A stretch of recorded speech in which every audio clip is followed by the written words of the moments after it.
Hello and welcome to this video. I'm Marcus Hayes and today I'm going to be turning my attention back to my ST170 powered Mk1 Escort that I like to call Esther. The last time you saw the Mk1 on the channel, I mentioned that there wasn't actually that many parts left to buy for her, and I've now received most of those parts and a couple of them are already fitted to the car. The only thing out of that list of parts I haven't received yet are the harnesses for the bucket seats, which apparently are getting made to order. There is one other part that I didn't mention before that I've since realised that I need to buy. It's only a small part, it's just the oil pressure pipe that goes from the oil pressure gauge in the dash and connects to the engine block. There's probably another couple of parts that I haven't thought of as well, but she is getting so close to being on the road. I'm hoping that by the end of this week, the Mk1 will be ready for mapping, and I've actually been approached by Motorsport Electronics, which are the company that produce the Mk1 ECU that is fitted to Esther, and they also make the Nodis Pro ignition module that I've got fitted to Maud, my Maudor Mk2 Escort. So hopefully within the next month or so, I'll be going down to see Motorsport Electronics to get the Mk1 mapped, and obviously I'll be taking my camera with me so that you can see the whole process. I'm not going to be staying around the garage too late today because Kat's going to Las Vegas tomorrow. I know in yesterday's video I mentioned she was going today, but I got that wrong. So I want to get home and spend a bit of time with her before she disappears for a whole week. But I'm sure I'll be able to get plenty done on the Mk1 today before I leave the garage. So I'm going to shut up now and make my way to the garage, and I'll catch up with you when I get there. Right, so here I am at my garage. Maud, my Maudor Mk2 Escort, is looking a bit sorry for herself at the moment. But believe me, she is getting really spoilt this week. If you haven't already done so, check out my last two videos for more details on what's happening with her. But today is all about Esther, my ST170 powered Mk1. Now the weather looks like it might take a turn for the worst. The majority of what I'm going to be doing today is in the engine bay, so I'll be able to do that with the car in the garage if it does start raining. But before that happens, I want to show you something underneath that's been fitted since the last time you saw Esther on the channel. So as you can see, she now has a set of rear shocks fitted. I know you can't see them very well, but they are gas rear shocks and they're adjustable. Now I think I might have mentioned before in a video that I was unsure which rear shocks to get. I definitely wanted adjustable ones. I used to have Bilstein ones fitted to this car, which are now fitted to the Mk2, but they're not adjustable. So I had a choice between the gas ones that are fitted, some AVO ones or some Spax ones. The reason I went for the gas ones in the end is because I'm hoping to fit a set of gas adjustable front suspension to the Mk1 eventually. So eventually, hopefully, I'll have gas all round. Right, so as you can see, there's an adjuster knob here at the bottom of the shock absorber. So they're easily adjusted while in situ. Now, I've got these gas shock absorbers from Burton Power. And as always, I'll leave a link to their website in the description of this video. Another thing I fitted to Esther since the last time you saw her on the channel are these trumpets on the Gen V throttle bodies. I got these from Dan ST Engineering, and I'll leave a link to their website in the description of this video. Now Dan ST Engineering can make these to any length you want, and they can make them to suit any style of throttle body or carb that you want. They actually do bolt on bike carb kits and bike throttle body kits for any engine, and Dan ST Engineering are actually the ones that made this inlet manifold for me. So if you're in the market for anything to do with fueling on your car, definitely get in touch with Dan ST Engineering. They're also an official distributor of the Motorsport Electronics ECUs. Now, while we're on the subject of ECUs, the last time that I plugged the laptop into the ME221 ECU, I noticed that the coolant temperature was really low, but the air inlet temperature was really high. So I thought maybe the wires for those two sensors were the wrong way round. Now I've got this diagram that I printed off the internet. I think it has come from the Motorsport Electronics website, and it shows that the air inlet temperature sensor should be the connector with the yellow wire, and the coolant sensor should be the connector with the orange wire. And when I checked the wiring in my engine bay, mine was actually wired up the same as this diagram. Now what this diagram also shows you is whereabouts these wires should be plugged into on the multi-plug, which is plugged into the ECU. And again, my wires were exactly the same as is shown in this diagram. And when I checked on the software, the air inlet temperature sensor and the coolant temperature sensor seemed to be assigned to the correct inputs on the ECU, which would lead me to believe that those wires weren't the wrong way round. But when I swapped those wires round, so this is the air inlet temperature sensor wire and the coolant sensor is over here. When I swapped those round, the engine did run better. When I ran the engine with the laptop hooked up, the readings on the coolant temperature sensor and the air inlet temperature sensor were more what they should be. So I'm not sure what's going on there, whether there's something else in the software that I need to switch around to enable me to be able to run the wires round the way that the diagram shows. I'll just have to mention it to Motorsport Electronics when I get the car mapped, and I'm sure they'll be able to tell me exactly what's going on. Right, so annoyingly my GoPro battery ran out and I forgot to charge my spare one last night. So while I was waiting for the battery to charge, me and my mate George, who doesn't like being on the camera, put these signs on the wall. My little brother actually got me this one for my birthday, and I think he got me this one for Christmas. Now I've got a bit of power in my GoPro, I'm going to crack on with what I was going to do. Now another thing I've been doing since the last time you saw this car on the channel is making up the pipe work for my oil catch can, which is over here. I've also got a new filter for the catch can. I've got that on eBay. I'll leave a link in the description to that if anyone's interested. Now all the plumbing stuff on this car has been bought from a company called Torx UK. You can find them on eBay, and I'll leave a link to their eBay shop in the description of this video. Now, I wasn't sure whether I was going to run these pipes on top of the trumpets or underneath, but now that I've got the trumpets fitted, because of the way they're angled up, I think it's going to be better if I run the hoses underneath them. And it'll obviously mean that you can see the trumpets a lot better as well. So now that the trumpets are actually fitted, I can actually cut the hoses to the right length and then connect them up to the catch can. And I'm going to be using these fittings to do that.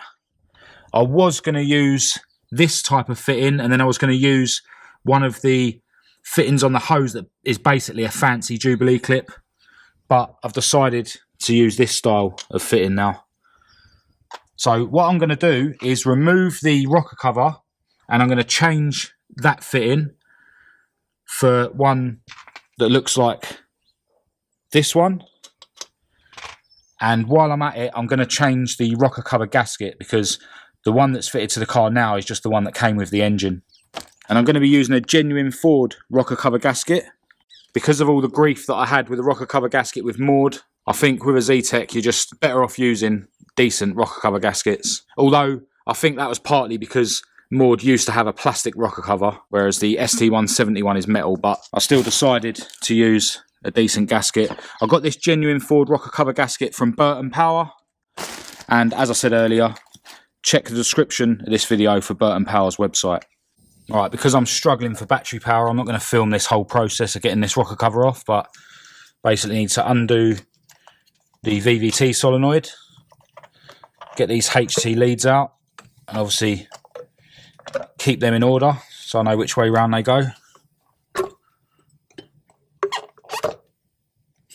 And then it's just a case of undoing these bolts that hold the rocker cover to the cylinder head. Right, so I've got the rocker cover off, and like I say, I'm going to change this fitting, which is underneath this baffle plate. And what that means is you won't get excess oil spat up at the fitting. Now these bolts that hold this baffle plate in, for some reason they're in between 5 and 6 mil, which is weird because obviously these ST170 engines came out in like 2004, I think, so I can't see it being Imperial. But I think when I fitted this fitting before, I just used mole grips or something to do these bolts back up, so that's what I'm going to do this time as well. Right, so I've got the AN fitting in the rocker cover now. I think it's AN10. Got the baffle bolted back on, and I've replaced the rocker cover gasket for this new genuine Ford one. One thing I like about these is that the bolts have like a washer type thing that actually locks into the gasket, which means that they're held in place whenever you remove the rocker cover. Right, so I'm going to bang the rocker cover back on the engine now, and then I can start working on the lines for the oil catch can. Now I think these bolts are supposed to be going up to about 7 or 8 Newton meters. I've just nipped them up for now. I need to confirm what the torque is supposed to be and then use a torque wrench. I wasn't very careful when it comes to not letting this rocker cover get damaged, but the paint has gone all funny. It's reacted. I think it's because there's quite a high magnesium content in the alloy used for these ST170 rocker covers. So eventually I need to get another one, and I'm probably going to have it powder coated black, and then the bit of plastic that covers the spark plug leads I'll probably get done Olympic blue, and I've already got the plastic cover for the cam pulleys, which I'll do Olympic blue. Now when I hold this line that is coming out of the original Zetec flame trap, if I hold it where I want it to go, this line seems like it just needs a couple of inches cut off it and it'll be the perfect length. But I think I'm just going to attach the fitting with the length how it is now, just to give it a little bit of slack, because I'm not actually sure how I'm going to attach this to the inner wing, or maybe I'll just clip it to this fuel line down here. So yeah, I think the length that it is now will be fine. So I'm just going to put the fitting on the end of this hose. Right, so this is just like a Jubilee clip, which is attached to the original Ford PCV valve, which I've gutted. Normally, this would only open under load, whereas I just want it to be basically open all the time and just allow the fumes and excess oil from crankcase pressure to go to the catch can. And this is the type of fitting that I was going to use to go to the rocker cover before. But the fitting I'm going to use now is this type, which basically you slide onto the hose, and then that screws on to this fitting, and then this one will screw into this fitting that is screwed into the catch can. Now I was going to use the same sort of hose that I've used for my fuel lines, which is Teflon, then stainless steel braid, and then a nylon sheath, but this stuff bends a little bit easier, so this is just rubber with stainless and then nylon. Now with the fuel line, you need to use Teflon really if you're running them through the car, but because this is just in the engine bay, it's okay to use the rubber one. Got that hose hooked up to the catch can now. The other one I can't finalise because I need another one of these straight fittings. I'm sure I ordered it, but I can't find it, so I'll have to do that another day. This looks like it just needs a little bit cut off and then it'll be the right size, but I'll do that once I've actually got a fitting. Right, what I'm going to do now is get the radiator back in the car, which I can now do because I've got a fan for it. I actually ordered 2 fans before this, which were wrong. The first one that came was too small, the second one was too big, and then this one was the correct size. I assumed I needed a 12-inch fan, but the first one that came was a 10-inch fan. I think I put the fan in my watch list on eBay so that I could come back later and have a look and confirm that it was the right size before ordering it. But then when I did come back later, I just clicked buy it now and I assumed that I'd already confirmed that it was the right size. So that came, that was a 10-inch one, too small. So I sent that back and I ordered a 12-inch one because I always assumed that I needed a 12-inch one. The 12 inches refers to the measurement from the end of the fan there to there, the actual fan blades themselves, whereas the actual unit from side to side was 13 inches. So the second one was too big. So then I ordered an 11-inch fan, which is 11 inches in terms of the size of the blades, but 12 inches in terms of the size of the actual unit, and that is the correct one that fits. Unfortunately, I've lost the Allen key bolts that hold this in. I've got these ones which are a bit too long, and I'm just using a nut there, and they basically screw into this square-shaped nut, which slots into that bit of the fan.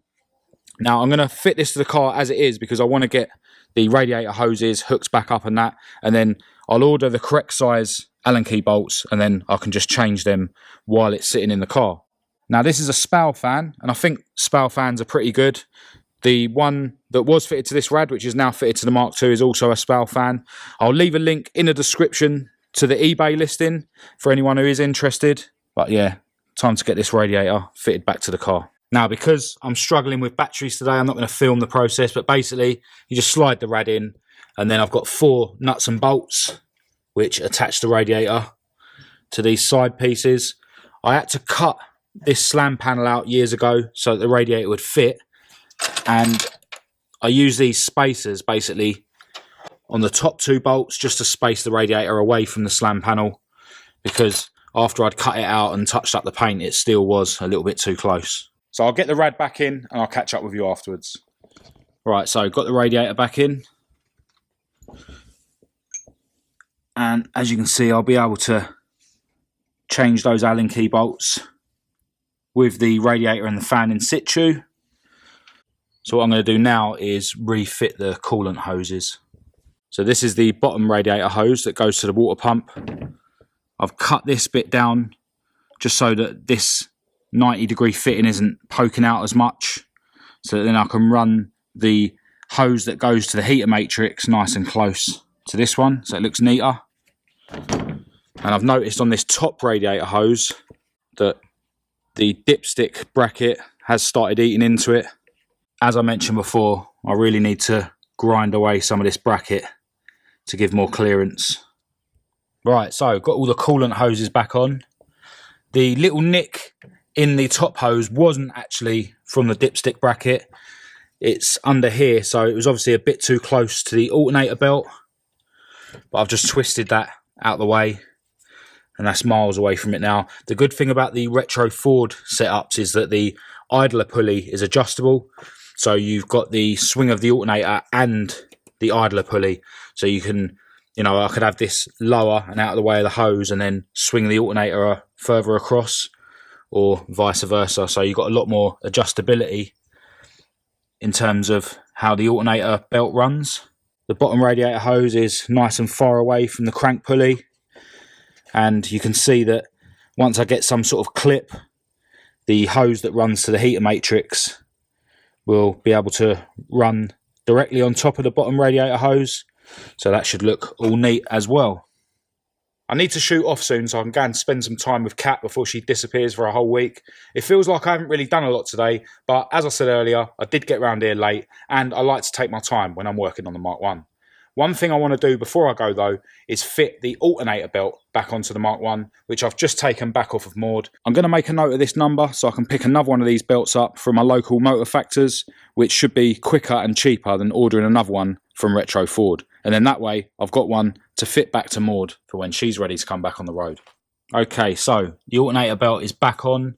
I think for this alternator setup, this belt seems a bit bigger than it could be, because obviously I've got a nick in my top hose and I want to try and keep this idler pulley away from it, and there's not that much more adjustment left on this bracket for the alternator. Maybe for the Mark 1 I should get a belt that's maybe 10mm shorter than this one, and then for the Mark 2 get a belt that's maybe 10mm longer than this one. So I might go to the motor factors and pick up a belt, the next size up and the next size down, and see which belts fit the cars best. I've just put water in the radiator and I'm going to run the engine quickly just to check that there's no leaks from any of the hoses that I've done up today, and then I'm probably going to call it a day.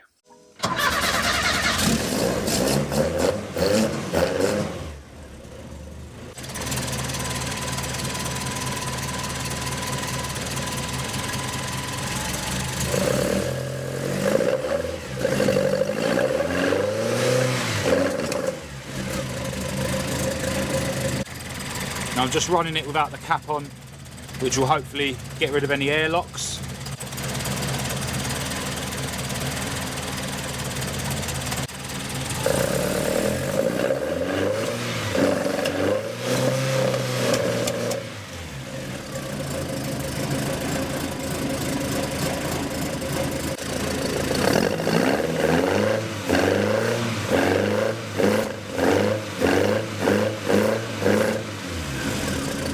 It sounds so much better with them trumpets fitted, even though it is running like shit because the mat is completely wrong.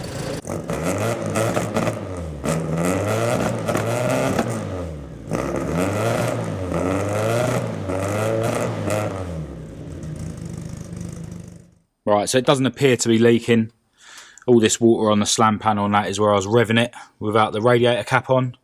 Next time I'm around here working on Esther, I'll run it for a bit longer with the laptop hooked up just to check that everything looks as it should, but yeah, it seems alright at the moment.